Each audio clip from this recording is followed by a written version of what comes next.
नमस्कार, हे आहे महाराष्ट्र संध्या न्यूज चॅनेल, आवाज महाराष्ट्राचा। महाराष्ट्र संध्या न्यूज चॅनेलचे असेच नवनवे व्हिडिओ आपल्या मोबाईलवर पाहण्यासाठी चॅनेल सबस्क्राईब करा। धन्यवाद।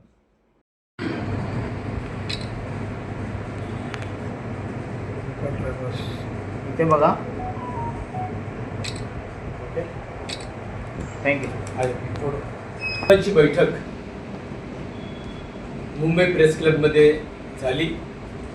या मुंबई प्रेस क्लबच्या बैठकीमध्ये मुंबई शहरातून अनेक मान्यवर मंडळी आजच्या बैठकीमध्ये उपस्थित होते।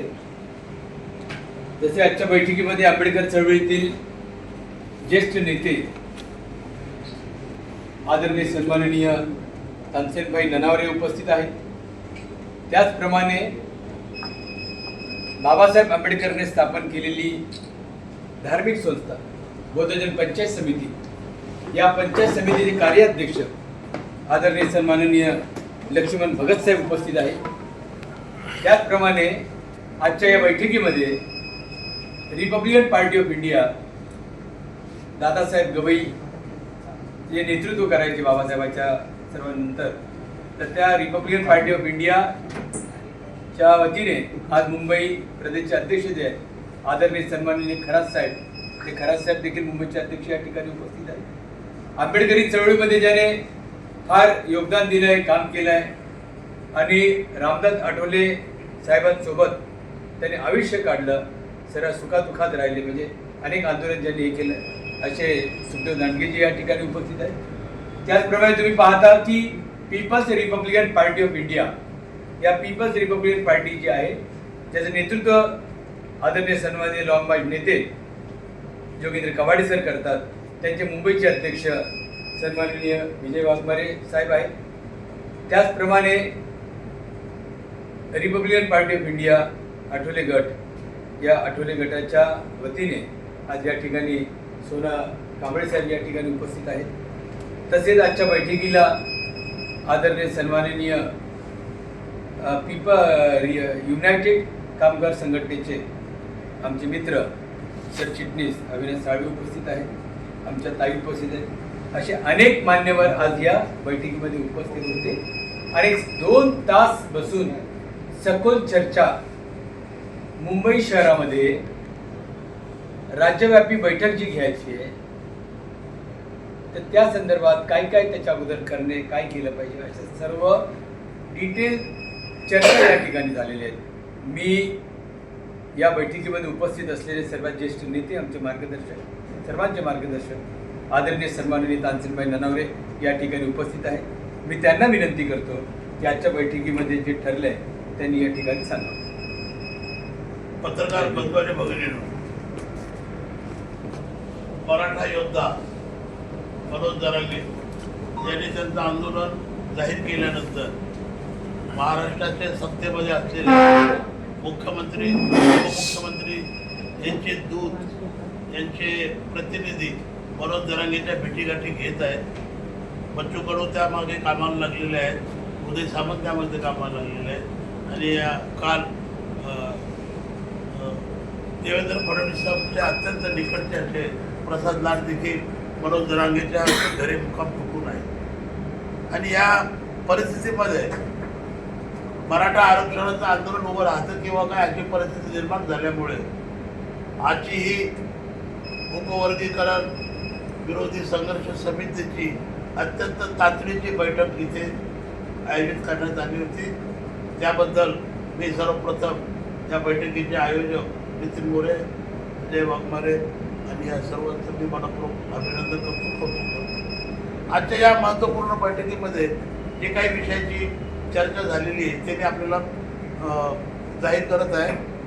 सर्वात महत्त्वाची गोष्ट अशी की 2027 सालामध्ये जी जातीनिहाय जनगणना होत आहे, त्या जातीनिहाय जनगणनेमध्ये सर्व अनुसूचित जातीच्या 59 जातींनी धर्म म्हणून आपला बौद्ध धर्म लिहावा, ज्यांनी असेल त्यांचा, आणि ज्यांनी बौद्ध धर्म लिहिला आहे त्यांनी जात म्हणून महार जातीचा उल्लेख करावा, अशा प्रकारचा ठराव आजची ही सभा बैठक करत आहे। आणि आजच्या बैठकीमध्ये एक दुसरा अत्यंत आनंदाचा विषय असा आहे की गेल्या अनेक वर्षापासून कोकणातला आमचा अस्पृश्य समाज स्वतःला महार म्हणून घ्यायला तयार नव्हता आणि आजपर्यंत कोकणातल्या महारांनी जात म्हणून आपली महार उल्लेख केलेला नव्हता. फक्त बौद्ध म्हणून त्यांनी उल्लेख केला. त्यामुळे आरक्षणामध्ये टक्केवारीमध्ये बौद्ध समाजाचं फार मोठं नुकसान होत आलेलं आहे. या गोष्टीचा विचार करून आजच्या घडीला कोकणामध्ये कोकण प्रदेशामध्ये 100% अस्पृश्य पूर्वाश्रमीचा महार आत्ताचा धर्मांतरित बौद्ध धर्म म्हणून आपला बौद्ध उल्लेख करणार आहे आणि जात म्हणून महार उल्लेख करणार आहे. आणि मला असा विश्वास वाटतो की जे 1 कोटी जातीचं आकडेवारीचं जे आमचं उद्दिष्ट आहे ते साकार करण्यासाठी कोकणामधून यावेळी 100% प्रतिसाद मिळणार आहे. आणि त्याचं श्रेय हे सर्वस्व भारतीय बौद्ध महासभा जिचं नेतृत्व मीराताई आंबेडकर आमचे भीमराव आंबेडकर करत आहेत आणि बाबासाहेबांनी स्थापन केलेली बौद्ध धर्म पंचायत समिती जिचं नेतृत्व आनंद आंबेडकर करत आहेत. त्या समितीचे कार्यकारी अध्यक्ष कार्यप्रमुख लक्ष्मण भगतजी ते माझ्या शेजारी उपस्थित आहेत. आम्ही या दोन्ही संस्थेचं अभिनंदन करत आहोत. आजच्या या बैठकीमध्ये राज्यव्यापी आंदोलनाची दिशा ठरवण्यासाठी पुढील चिंतन बैठकीचं आयोजन करण्याचं निश्चित करण्यात आलेलं आहे. कारण मला सांगितल्याप्रमाणे मनोज जरांगे पुन्हा एकदा मराठा आरक्षणासाठी मैदानात उतरलेले आहेत. त्यांच्या आंदोलनानंतर निर्माण होणाऱ्या परिस्थितीचा अभ्यास करून त्यांच्या घोषणेचा विचार करून आम्ही आमचं पुढील आंदोलन घोषित करणार आहोत. परंतु आजच्या बैठकीमध्ये एक गोष्ट ठरलेली आहे की कोणत्याही परिस्थितीमध्ये पावसाळी अधिवेशनामध्ये उपवर्गीकरण विरोधात फार मोठं आंदोलन उभं राहणार आहे. आणि त्यासाठी जी चिंतन बैठक आम्ही म्हणत आहोत, आमचा सातत्यानं प्रयत्न असा आहे की ही जी वर्गीकरण विरोधी समिती ही एका जातीची एका पक्षाची होता कामा नये, तर त्या समितीमध्ये 59 अनुसूचित जातीच्या लोकांचे प्रतिनिधी कसे आणता येतील कसे येतील त्या दृष्टीने आमचे प्रयत्न सुरू आहेत. 2 दिवसापूर्वी माझे माननीय आनंदराव अडसूळ, देशाचे माजी केंद्रीय मंत्री मान्य महाराष्ट्राचे माजी समाज कल्याण मंत्री बबनराव घोलप, चर्मकार समाजाच्या नेत्या राजश्री अहिरराव, आमच्या नवनिर्वाचित खासदार ज्योती वाघमारे, या सर्व चर्मकार समाजाच्या लोकांची आमची चर्चा सुरू आहे. आणि या सर्वांनी मिळून वर्गीकरणाला विरोध करण्याचं ठरवलेलं आहे. आणि म्हणून या समितीचं सर्व 59 अनुसूचित जातीच्या प्रतिनिधीची समिती करण्याच्या दृष्टीने पुढील चिंतन बैठक जून महिन्याच्या पहिल्या आठवड्यामध्ये मुंबईमध्ये होईल आणि त्या बैठकीमध्ये आंदोलनाची रूपरेषा जाहीर केली जाईल. आजच्यासाठी आपल्यासाठी मी एवढं पूर्ण करतो. आपले काही प्रश्न असतील आपण अवश्य विचारा.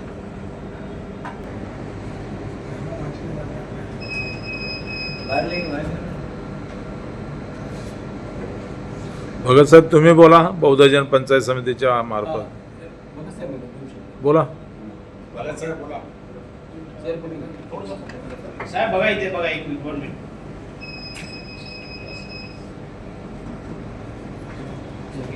धन्यवाद. बोला. आज खरोखर म्हटलं आवाज आज उपवर्गीकरणाच्या बाबतीत नितीन भाऊ मोरे यांनी पुढाकार घेऊन आज आपण इथे बैठक आयोजित केलेली आहे.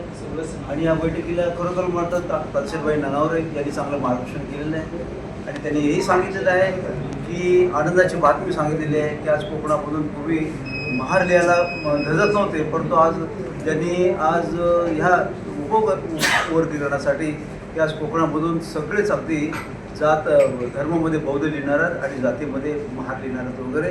आणि त्यामुळे आपल्या महाराजांची संख्या बौद्धांची संख्या ही नक्कीच वाढणार आहे आणि ती 1 कोटीपर्यंत जाईल असं त्यांनी हे केलेलं आहे, त्यांनी सांगितलेलं आहे. आणि मला वाटतं खरोखर ही बौद्ध पंचायत समिती आणि भारतीय बौद्ध महासभा यांच्या माध्यमातून आपल्या संपूर्ण कोकणामध्ये आनंदराज आंबेडकर साहेब हे सुद्धा चांगला प्रचार आणि प्रसार करत आहेत आणि त्यांच्या माध्यमातून सुद्धा हे सगळं चाललेलं आहे. आणि नक्कीच मला वाटतं आपली जो धर्म आहे तो धर्म बौद्ध आणि जात आहे, जातीच्या रकाण्यामध्ये महार असं सगळ्यांना सगळं उल्लेख करतील अशी मी ग्वाही देतो. आणि नक्कीच ही बहुजन पंचायत समिती त्यासाठी प्रयत्न करत राहील अशी मी आपल्याला विनंती. खरंच साहेब बोलतील. थोडा साहेब बोला. आजच्या बैठकीत जो ठराव करण्यात आला तानसेनभाईने, बरोबरच आनंदाची बातमी अशी आहे की भारतीय बौद्ध महासभा आणि बहुजन पंचायतच्या कार्याध्यक्ष उपस्थित झालेत आणि त्यांच्यासमोर तानसेनभाई जाहीर केले जवळजवळ आपलं 1 करोडच्या वरती टार्गेट झालं पाहिजे. आणि आपण कोकणात नव्हे संपूर्ण महाराष्ट्रामध्ये कसं हे 1 करोडपर्यंत आपण जाऊ हे आपण टार्गेट आपण सर्वांनी मिळून केलं पाहिजे. आणि बौद्ध धर्म आणि जात महार असा आपण उल्लेख केला पाहिजे. एवढं बोलून मी थांबतो. वाघमारे साहेब. जय भीम मंडळी, आज उपवर्गीकरण संघर्ष समिती मुंबईच्या माध्यमातून उपवर्गीकरणाच्या अबकडला विरोध करण्यासाठी अत्यंत महत्त्वाची बैठक या ठिकाणी आयोजित करण्यात आली. आणि आजच्या या बैठकीचे आयोजक आमचे मित्र नितीन भाऊ मोरे यांनी अत्यंत चांगल्या प्रकारे या बैठकीचं आयोजन केलं. आणि या बैठकीमध्ये प्रमुख मार्गदर्शक रिपब्लिकन पक्षाचे ज्येष्ठ नेते तानसेनभाई ननावरे, आमच्या बौद्धजन पंचायत समितीचे कार्याध्यक्ष लक्ष्मण भगतजी, republican party of India Gavai गटाचे आमचे मुंबईचे अध्यक्ष खरात साहेब, सुखदेव दांडगे साहेब, आमचे रिपब्लिकन पार्टी ऑफ इंडियाचे नेते सोना कांबळे साहेब आणि उपस्थित सर्व मंडळी, आमच्या महिला. खरं तर आजचा हा उपवर्गीकरणाचा विषय अत्यंत महत्त्वाचा आहे. आणि हा मुंबईमध्ये येत्या पावसाळी अधिवेशनामध्ये या समितीच्या माध्यमातून भव्य असा आंदोलनाची दिशा ठरवण्यासाठी लवकरच या मुंबई शहरामध्ये एक चिंतन बैठकीचं आयोजन होईल. आणि त्या चिंतन बैठकीमध्ये समाजातील सर्व सामाजिक, धार्मिक, राजकीय संघटना ज्या असतील या सर्व संघटनांच्या पदाधिकाऱ्यांना त्या बैठकीमध्ये बोलवून एक कार्यक्रमाचं चांगल्या प्रकारे आपण एक नियोजन करणार आहोत. आणि भव्य असं हिवाळी अधिवेशनावरती ते आंदोलन उभारलं जाईल. दुसरा महत्त्वाचा मुद्दा की जे जनगणना चालू आहे, होणार आहे, या जनगणनेमध्ये मी आमच्या बहुजन पंचायत समितीचे राष्ट्रीय अध्यक्ष जे आमचे आनंदराज आंबेडकर साहेब आहेत, भारतीय बौद्ध महासभेचे अध्यक्ष आहेत भीमराव आंबेडकर, ह्या सर्वांचं अभिनंदन करेन की खऱ्या अर्थानं आपल्या बौद्धांची संख्या ही मोठ्या प्रमाणामध्ये त्याची जनगणना झाली पाहिजे, जेणेकरून येणाऱ्या काळामध्ये जे परिस्थिती निर्माण होईल त्या परिस्थितीला बौद्धांची संख्या ही मोठ्या प्रमाणामध्ये दिसली पाहिजे. आणि जो मुद्दा या ठिकाणी त्यांनी आज मांडला की संपूर्ण कोकण पट्टीमध्ये संपूर्ण आपला आंबेडकरी समाज जो बौद्ध समाज आहे तो जात ही महार आणि धर्म हा बौद्ध ही भूमिका घेऊन येत्या काळामध्ये या जनगणनेमध्ये सहभाग घेईल. कारण मुंबई, ठाणा आणि कोकण हा संपूर्ण या कोकणपट्टीची जनता ह्या मोठ्या प्रमाणामध्ये मुंबई शहरामध्ये राहते, ठाणे शहरामध्ये राहते. तर आज ही संघर्ष समितीच्या माध्यमातून ही बैठक आयोजित झाली. या बैठकीचे आयोजक नितीन भाऊ मोरे, तानसेनभाई ननावरे आणि सर्व प्रमुख पदाधिकाऱ्यांचे या ठिकाणी मी हार्दिक अभिनंदन करतो. सोना. उपवर्गीकरण संघर्ष समिती मुंबई यांच्या वतीनं आज जे काय प्रेस क्लबमध्ये बैठक बोलवली आणि त्या बैठकीमध्ये विभागाचा विषय आहे आणि 59 जातीमध्ये जो संघर्ष सुरू आहे या मनोवादाने पिढ्यानपिढ्या या 59 जातीवरती अन्याय केला. त्याच मनोवाद्याने आता एक पाठीमागून पडद्याआडून एक राजकारण सुरू केलं आणि या 59 जातीमध्ये विभागाच्या रूपाने कसं संघर्ष चव्हाट्यावर येऊन आपसात लढून हे आपसात संपत्ती असा हा एक म्हणूनचा डाव आहे. आणि म्हणून हे डाव उधळून लावण्यासाठी उपवर्गीकरण संघर्ष समितीने त्याचा कडाडून विरोध करण्यासाठी आज जी बैठक बोलवली, त्यानंतर एक चिंतन बैठक करून यावरती एक आंदोलनात्मक एक पवित्रा घेऊन आपण चालू झालेलं आहे. यामध्ये मी रिपब्लिकन पार्टी ऑफ इंडिया माननीय आठवले साहेबांच्या पक्षाचा जरी कार्यकर्ता असेल, परंतु या भूमिका आंबेडकरी चळवळीची मताची मी सहमत आहे. म्हणून मी याच्यामध्ये उडी टाकणं किंवा तन मन धनाने या संघर्ष समितीला मी सहकार्य करणार आहे. आणि हा जो प्रश्न जीवनामरणाचा प्रश्न आहे आणि जे काय आज बहुजन पंचायत समितीचे सभापती आहेत आनंदराज आंबेडकर आहेत किंवा भारतीय बौद्ध महासभा आदरणीय मीराताई महाउपासिका मीराताई आंबेडकर आदरणीय भीमराव आंबेडकर यांनी जे आज कोकणामध्ये किंवा महाराष्ट्रामध्ये जनगणनेमध्ये परिपत्रक काढून किंवा धर्म, बौद्ध आणि जात हिंदू मार्ग हा लिहून जनगणनेमध्ये आपला कसा आकडा वाढेल आणि जेणेकरून अवकाळाचा जर पुढं विषय आला तर यामध्ये आपल्या महाजातीला जास्तीत जास्त याची आपणाला सवलती मिळू शकतात. त्या दृष्टिकोनात त्यांचा जो दृष्टिकोन आहे त्यांचं मी अभिनंदन करतो. आज या बैठकीमध्ये मला इथं उपस्थित राहण्याचं आणि आयोजकांनी मला सामावून घेऊन मला बोलण्याची संधी आणि सूचना करण्याची संधी या ठिकाणी प्राप्त करून दिली. त्यामुळं नितीन भाऊंचे खास करून आपले नेते, आमचे दिग्गज नेते तानसेन ननवरे साहेब, आपले बहुजन पंचायत समिती कार्याध्यक्ष लक्ष्मण भगत साहेब, त्याचबरोबर गवळी गटाचे मुंबईचे अध्यक्ष समाजभूषण आनंद खरात साहेब, सुखदेव लांडगे साहेब, विजय वाघमारे साहेब आणि पत्रकार माझे खास करून तानाजी कांबळे साहेब, महाराष्ट्र संध्या यांच्या माध्यमातून खरं म्हणलं तर मी या ठिकाणी आजची बैठक मला सहज पडून असं झालेलं आहे. तरी पुन्हा एकदा या संघर्ष समितीला मी शुभेच्छा देतो. इथेच थांबतो. जय भीम, जय बुद्ध, जय भारत.